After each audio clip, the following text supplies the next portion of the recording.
So after watching this video, one of the most interesting things I thought about was about the amount of meat that is consumed by Americans and people in general. Um, One of the numbers he threw out there was that 10 billion animals are consumed in the United States per year. That's a crazy high number. I know there's a lot of mouths to feed and a lot of people to eat, but still a crazy amount of animals consumed each year. And that 18% of greenhouse gases are from the livestock production, and so it'd be a good idea. I agree with him on the point of maybe limiting the commercialization, industrialization of livestock production. That might help reduce those levels a little bit as well.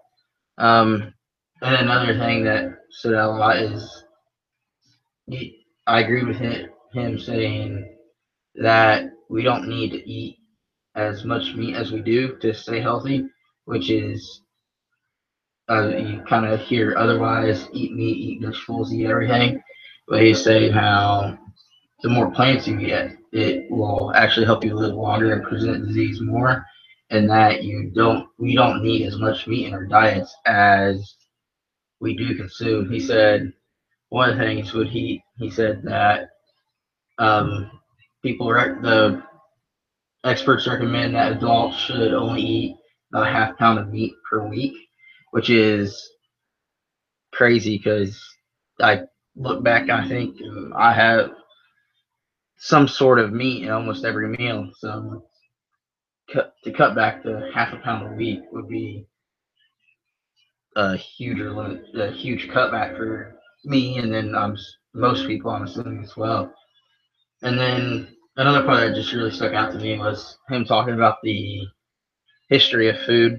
Um, Growing up, my family was more like the 1900s people because when we were growing up, um, we would slaughter our own hogs and cattle that we raised on my grandpa's farm, and that would be our meat for the year. We wouldn't have to go out to the store and buy meat and things of that nature. And then we'd also grow a garden every spring. So the garden that we planted would provide us with vegetables that we would eat throughout the summer and the fall, and sometimes even into the winter, depending on how much we did eat and how much we had left, because we'd always have a big garden and end up canning it a lot and preserving it to eat it later on.